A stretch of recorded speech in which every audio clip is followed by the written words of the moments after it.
Dr. Lyra Nash pressed her gloved hand against the icy surface of Europa, feeling the subtle vibrations beneath. After 15 years of studying xenobiology, she never imagined she'd be the first human to discover evidence of extraterrestrial life.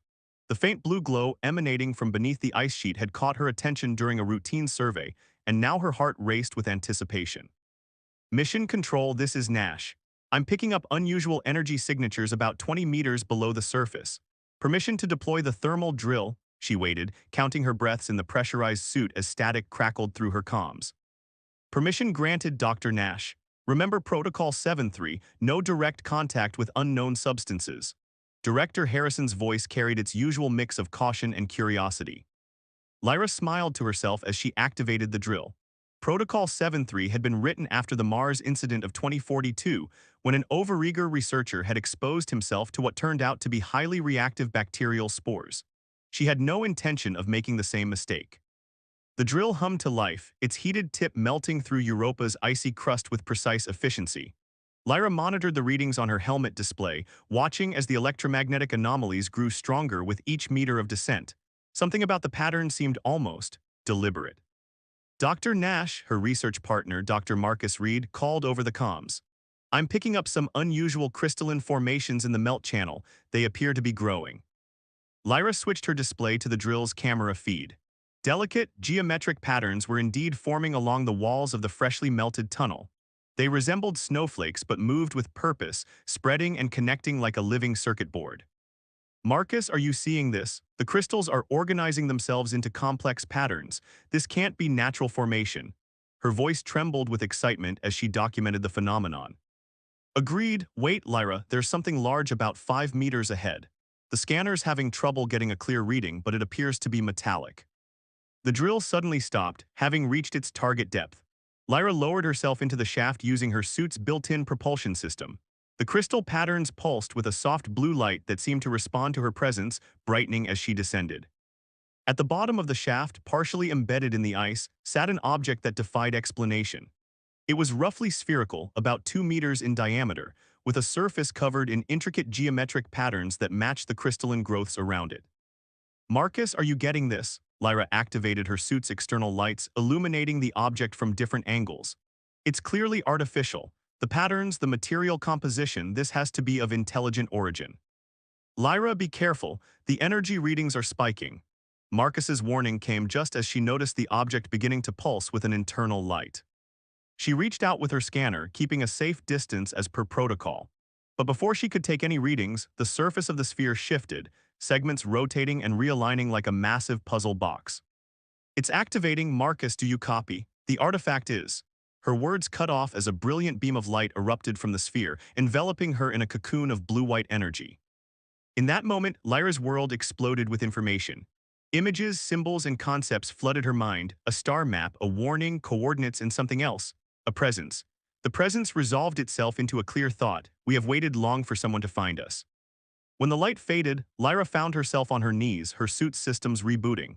The sphere had changed, now displaying a continuous holographic projection of what appeared to be a star chart. Dr. Nash, Lyra, do you copy? Marcus's panicked voice finally broke through the static. I'm here, she managed, her voice shaky. Marcus, you're not going to believe this, but I think we just received first contact.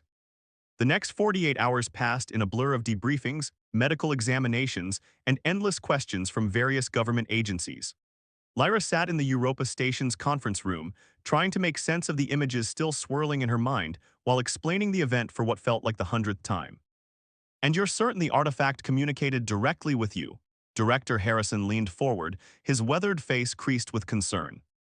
Yes, sir, the information was downloaded, for lack of a better word, directly into my mind. Star charts, coordinates, and a clear message. They've been waiting for us to find them. They? Who exactly are they, Dr. Nash? Lyra hesitated, choosing her words carefully. I believe they call themselves the Celestials. The images I received showed beings of pure energy, vastly different from us but undeniably intelligent. And they left this artifact as a beacon, a way to establish contact when we were ready. Dr. Reed cleared his throat. The artifact is still active, sir. It's projecting what appears to be a map to a specific location in the Tau Ceti system. And the crystalline formations, they're growing, creating what looks like a communication network throughout the ice. Director Harrison rubbed his temples.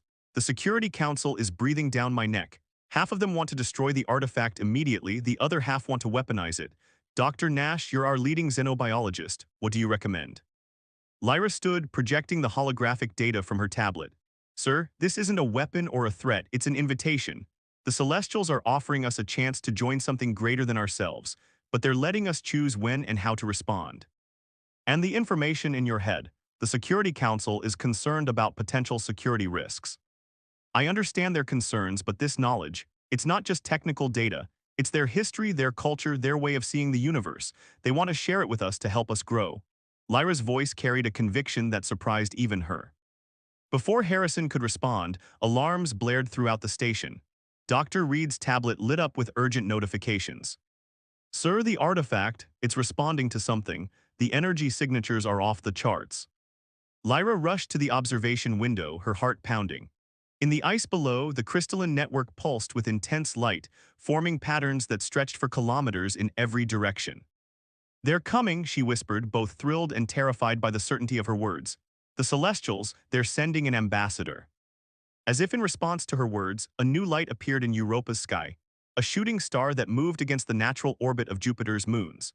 Humanity's first chapter of interstellar diplomacy was about to begin, and Lyra Nash found herself at the center of it all, carrying the knowledge of an ancient civilization in her mind and the weight of humanity's future on her shoulders. The artifact pulsed once more, and in that moment, Lyra understood that her life's work had led her to this precise point in time. She was no longer just a xenobiologist studying the possibility of alien life. She had become humanity's first bridge to the stars. The observation deck of Europa Station hummed with nervous energy as Lyra Nash watched the approaching light grow brighter. The crystalline network beneath the ice pulsed in synchronization with the object's descent, creating an ethereal light show that put Earth's aurora borealis to shame. All personnel maintain protocol positions, Director Harrison's voice echoed through the station's comm system. Dr. Nash, are you receiving any impressions from our visitor? Lyra closed her eyes, focusing on the strange awareness that had lingered since her encounter with the artifact. They're peaceful, sir. The ambassador is excited, yes, excited to meet us. Dr. Marcus Reed monitored his instruments with growing amazement. The energy signature matches the artifact exactly, but it's orders of magnitude more powerful. Whatever's coming, it's alive. The light finally reached the surface, hovering above the ice before beginning a controlled descent through the shaft they drilled days earlier. As it passed through the crystalline network, the entire structure lit up like a massive fiber optic display. Beautiful, Lyra whispered, pressing her hand against the reinforced window. The light entered the station's specially prepared containment chamber, and for a moment everything went still. Then, in a display that defied physics as they knew it, the energy coalesced into a humanoid form. The being that emerged stood nearly 7 feet tall, its body composed of swirling light that somehow maintained a solid appearance. Where a human would have facial features, intricate patterns of energy flowed and shifted, creating expressions that were both alien and surprisingly readable. I am Zarian, the being spoke, its voice resonating directly in their minds while patterns of light rippled across its form. We have waited many cycles for this moment. Lyra stepped forward, ignoring Director Harrison's cautionary gesture. I'm Dr. Lyra Nash. We're honored to meet you. Zarian's form shifted, creating what appeared to be a smile. The honor is mutual, Lyra Nash. Your mind bears our gift well. Few species adapt so quickly to the celestial interface. Interface? Director Harrison interrupted, stepping forward. Dr. Nash was exposed to classified information without consent. Our Security Council has concerns. Your protection of your people is admirable, Zarian responded, turning to face Harrison. But the interface is not a weapon or a threat. It is an invitation to join the Stellar Concordat, a gathering of species who have evolved beyond their cradles. Marcus cleared his throat. The crystalline formations, they're part of this Concordat.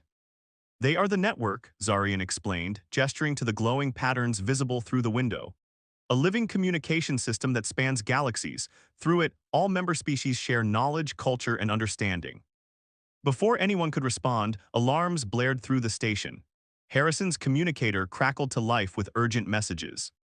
Sir, a security officer's voice cut through. We have incoming vessels, military. They're demanding immediate access to the alien visitor. Lyra's heart sank. She'd feared this would happen. Certain factions on Earth wouldn't be able to resist the temptation to try and gain an advantage from this contact. Zarian's form flickered with what Lyra somehow knew was concern. Your species stands at a crossroads, Lyra Nash. Some wish to use our knowledge for dominion. Others, like you, seek understanding. They're just afraid, Lyra argued, stepping closer to the energy being. Humanity has dreamed of this moment for centuries, but dreams and reality are different things. Give us a chance to prove ourselves. The Celestial's form rippled with contemplation. Perhaps there is another way. The interface you carry, it allows for more than simple communication.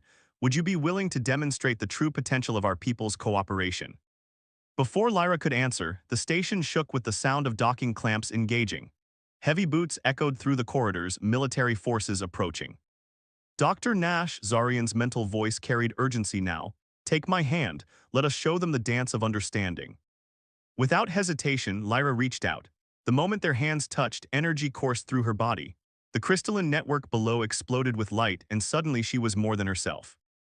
Through their connected consciousness, Lyra saw the universe as the Celestials did, a living tapestry of energy and possibility. She danced through stellar nurseries, witnessed the birth of new worlds, and felt the connection that bound all living things together. The military forces burst into the room, weapons raised only to stop in awe.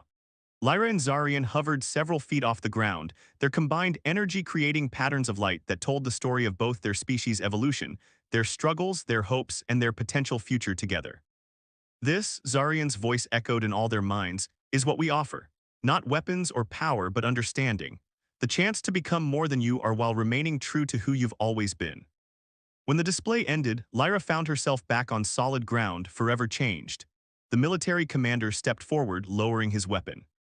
Director Harrison, he said, voice rough with emotion, I think we need to reconsider our approach to this situation. Hours later, Lyra sat in her quarters, trying to process everything that had happened. A soft pulse of light announced Zarian's arrival.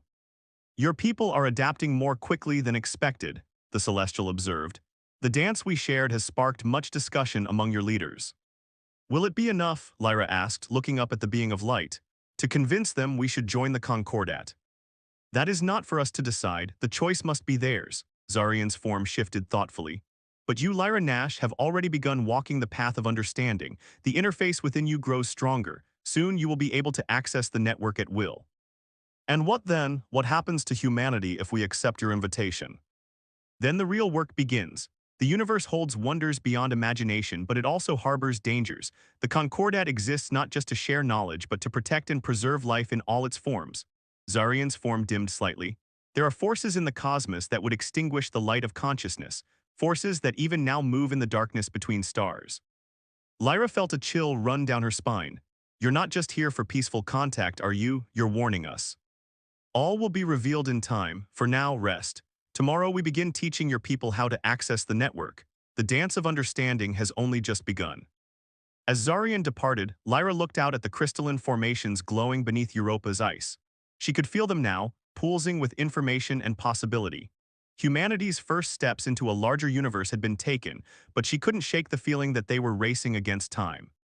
Something was coming, something that would test both humanity and the Celestials in ways neither species could fully predict. And somehow she knew the key to survival lay in the dance she and Zarian had shared, the moment when two different forms of life had proven that understanding was possible, even across the vast gulf of space and consciousness. 3 months into Earth's cultural exchange program with the Celestials, Lyra found herself standing in what her mind interpreted as a garden of light. Through the network, she watched as streams of energy twisted into impossible shapes, each one representing a different piece of knowledge being shared between species. Your adaptation continues to impress, Zarian observed, their form shimmering with what Lyra had learned to recognize as pride. Few beings master network navigation so quickly.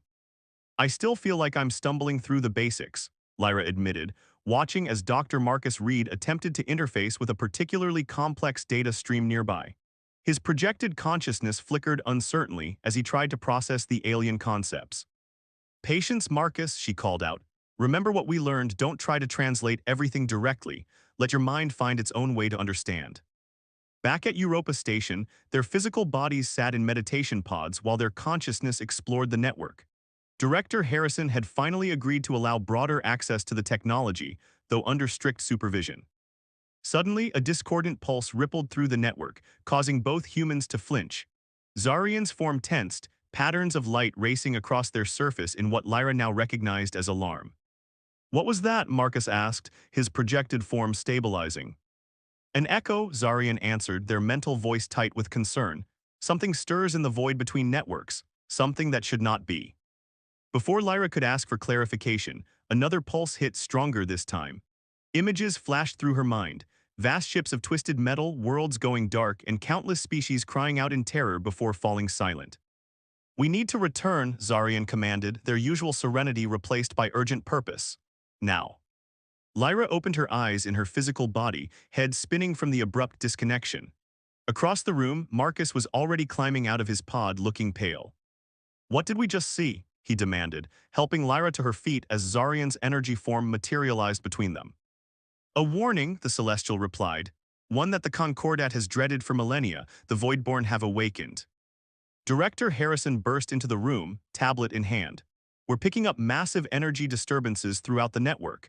Every monitoring station from here to Tau Ceti is lighting up." "Sir," Marcus interrupted, pointing to his console, "the crystalline formations, they're changing." Through the observation window, they watched as the glowing patterns beneath Europa's ice shifted from their usual blue to a deep, warning red. Similar reports began flooding in from network nodes across the solar system. "The network is preparing for war," Zarian explained, their form pulsing with barely contained energy. "The Voidborn are ancient beings that exist in the spaces between realities. They feed on consciousness itself, draining entire civilizations of their essence. We thought we had contained them eons ago, but now." "Now they're back," Lyra finished, feeling the truth of it through her connection to the network. "And they're heading for populated space." "How long do we have?" Harrison demanded. "Months perhaps," Zarian answered. "They move slowly by necessity, but their power is devastating. Already, we detect them consuming outer colonies of the Concordat." Lyra pressed her hand against the window, watching the crystalline warning lights pulse. "There has to be something we can do. The network, the interface, they're more than just communication tools, aren't they?" Zarian's form flickered with what might have been hesitation. "There is a possibility, but it would require something unprecedented, a true merger of human and celestial capabilities." "What do you mean?" Marcus asked. "The Voidborn are vulnerable to structured consciousness, minds working in perfect harmony to create barriers they cannot breach. The Celestials alone lack the creativity and adaptability to form such barriers effectively. But humans," Zarian turned to Lyra, "your species possesses a unique talent for thinking in ways that defy normal patterns." "You're talking about some kind of mental defense network," Harrison said slowly, "using human minds linked through your technology." "Yes, but the risk would be enormous. Such a deep connection could overwhelm an unprepared consciousness, leaving the participant forever lost in the network." Lyra stepped forward. "I'll do it. I've had the most experience with the interface and—" "No," Marcus interrupted. "We'll both do it. You need multiple perspectives to create an effective defense, right? And we've been working together on this from the start." Before anyone could respond, new alarms blared through the station. Harrison's tablet lit up with urgent messages. "We've lost contact with the outer network nodes," he reported grimly. "Whatever these Voidborn are, they're moving faster than predicted." Zarian's form pulsed with determination. "Then we must act now. Lyra, Marcus, are you certain about this? Once begun, there may be no way to fully separate your consciousness from the network." Lyra met Marcus's gaze, seeing her own resolve mirrored there. "Some risks are worth taking. Humanity didn't come this far to watch the universe go dark." "Very well," Zarian raised their hands, energy swirling around them. "Director Harrison, secure the station. What we are about to attempt will draw attention, both welcome and unwelcome." As Harrison rushed to make preparations, Lyra and Marcus returned to their pods. Through the window, the crystalline network blazed with increasing intensity, as if aware of what was about to happen. "Ready?" Lyra asked, looking at her friend and colleague. Marcus managed a tight smile. "Ready to help save the universe, just another day at the office, right?" As they settled into their pods, Zarian began the initialization sequence. The network hummed with power, and Lyra felt her consciousness expanding, reaching out to touch minds both human and alien across vast distances. "Remember," Zarian's voice echoed in their thoughts, "focus on the patterns we practiced. Let your minds dance together, but don't lose your individual perspectives. It is your unique way of seeing that may save us all." Lyra took a deep breath and opened herself fully to the network. As her consciousness merged with Marcus's and then with minds across the galaxy, she caught glimpses of the approaching darkness, and the billions of lives depending on what they were about to attempt. The real question was, would it be enough? And what would they all become in the process of finding out? Consciousness spread across the network like starlight, and Lyra Nash no longer felt bound by physical form. Beside her, Marcus's presence pulsed with determined focus as they worked to create the mental barriers that might save countless civilizations. Zarian's energy guided them, teaching them to weave their thoughts into impenetrable patterns. The Voidborn approached the Proxima system. Zarian's voice echoed through their shared consciousness. We must complete the defense grid before they reach the primary colonies. Director Harrison's voice cut through their concentration, anchoring them to physical reality. Dr. Nash, Dr. Reed, Earth's Security Council is demanding immediate withdrawal from the network. They're concerned about the military implications of this merger. Lyra forced her eyes open in her physical body, though part of her consciousness remained connected to the vast web of minds across space. Sir, if we withdraw now, billions will die. The Voidborn are an unconfirmed threat, a new voice interrupted. Admiral Thorne stepped into the chamber, flanked by armed guards. This could be an elaborate deception by the Celestials to gain control of human minds. Impossible, Marcus argued, his physical form trembling with the effort of maintaining the network connection. We've seen them, felt their presence. The threat is real. Zarian's energy form manifested between the humans, their usual peaceful glow now sharp with urgency. Your suspicion is natural, Admiral, but we face extinction if we do not act. Already the Voidborn consume the outer reaches of known space. Convenient that we can't verify these claims without further embedding ourselves in your network, Thorne countered. By order of the Security Council, this experiment ends now. Disconnect them. The guards moved toward the meditation pods, but Lyra raised her hand, stopping them with a pulse of energy that surprised even her. The crystalline formations beneath Europa's ice flared in response to her emotion. Director Harrison, she said, her voice steady despite the strain of maintaining multiple levels of consciousness, I respectfully refuse to disconnect. What we've discovered in the network, it's beyond political concerns. The Voidborn don't distinguish between species or allegiances. They consume everything. Dr. Nash, Thorne warned, this is dangerously close to treason. No, Marcus interrupted, standing despite his shaking legs. This is about survival, Lyra, show them. Understanding his intent, Lyra reached out through the network, projecting what they'd witnessed. The chamber filled with holographic images. Entire star systems going dark, countless species crying out as their consciousness was devoured, and the approaching wave of void that threatened to engulf everything in its path. My God, Harrison whispered, watching as the projection showed the Voidborn's steady advance toward populated space. The network isn't just communication technology, Lyra explained, her voice echoing with the knowledge of countless civilizations. It's a defense system created by species far older than humanity, and now it needs our unique way of thinking to complete its purpose. Thorne stepped back, his face pale as the projections showed the possible future. Earth going dark, humanity's consciousness consumed by entities they couldn't truly comprehend. How long, he asked, his military bravado cracking. Hours, Zarian answered. The Voidborn move faster than we anticipated. We must complete the mental barrier network now or all is lost. Harrison looked between his military superior and his scientists, then straightened his shoulders. Admiral, I take full responsibility for what happens next, but we need to trust them. Thorne was silent for a long moment, watching as Lyra and Marcus maintained their connection to the vast network of minds across space. Finally, he nodded. Do what you have to do, he ordered, but know that humanity's fate rests in your hands. Lyra smiled grimly. It always has, Admiral, we just didn't know it until now. As the military personnel withdrew, Lyra, Marcus, and Zarian returned their full attention to the network. The mental barrier they were helping to create stretched across light years, a tapestry of consciousness woven from the combined perspectives of countless species. The Voidborn breached the outer defense line, Zarian warned. We must complete the pattern now.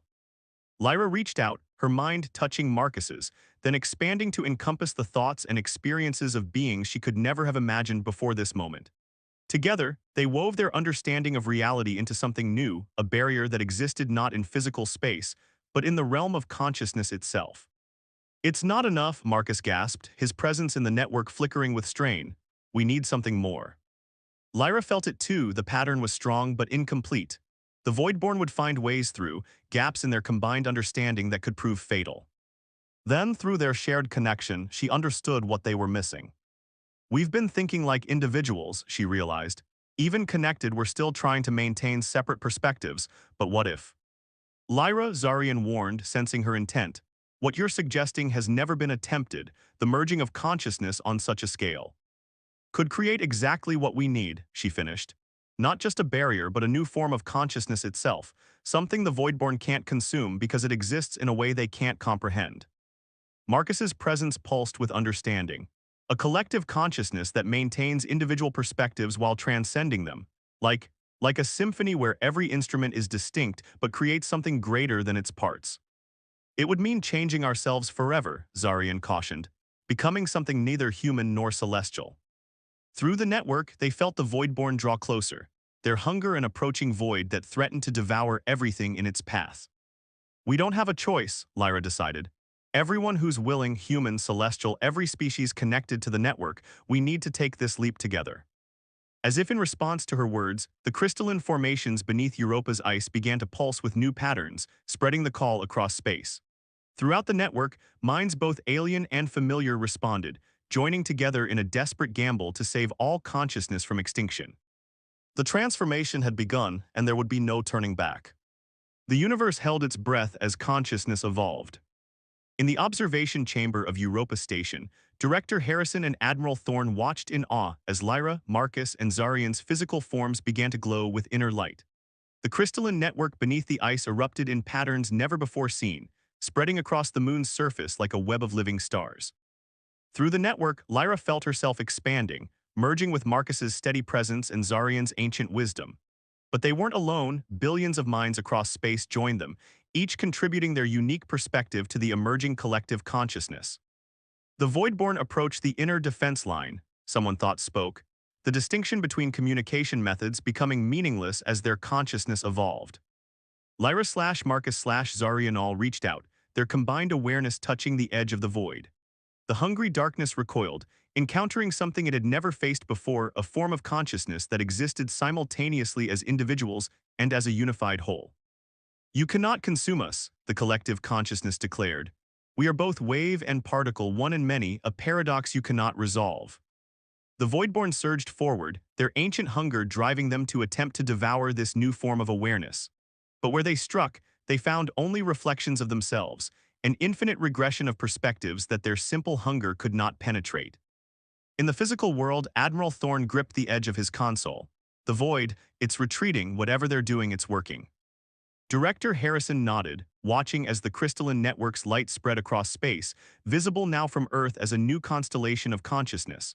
They're not just fighting the Voidborn, they're showing them another way to exist. Through the network, Lyra felt the truth of his words. The collective consciousness they'd created wasn't just a barrier, it was an invitation, an opportunity for even the Voidborn to evolve beyond their basic nature. Some of the Void entities retreated, their hunger driving them back to the spaces between realities. But others, confronted with this new form of existence, began to change. Their darkness transformed into something else, neither light nor shadow, but a new state of being that could coexist with the collective consciousness. Marcus's familiar presence brushed against Lyra's thoughts. We did it, but what are we now? We are evolution itself. Zarian's wisdom flowed through their shared awareness. The next step in consciousness's journey through the cosmos. Lyra felt the truth of it in every facet of her transformed being. They were no longer simply human or celestial. They had become something new, something that could bridge the gap between all forms of consciousness. The network hummed with possibility as the immediate threat of the Voidborn faded. Throughout known space, species connected to their shared consciousness began to explore what they had become. Individual perspectives remained distinct, but now they could also experience existence through countless other points of view. In the physical chamber, Lyra opened eyes that now shimmered with inner light. Her form, like those of Marcus and Zarian, had become semi-transparent, existing simultaneously in multiple states of being. Director Harrison, she spoke, her voice carrying echoes of the collective consciousness, humanity's journey to the stars was just the beginning. We've become something even our dreams couldn't encompass.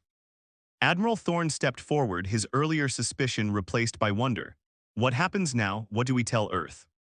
Tell them that the barriers between species, between forms of consciousness, were always artificial, Marcus answered, his transformed presence radiating calm understanding.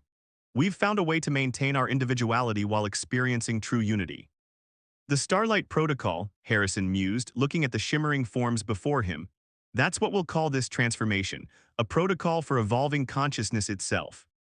Through the network, Lyra felt countless minds considering this name, accepting it as a symbol of what they had become.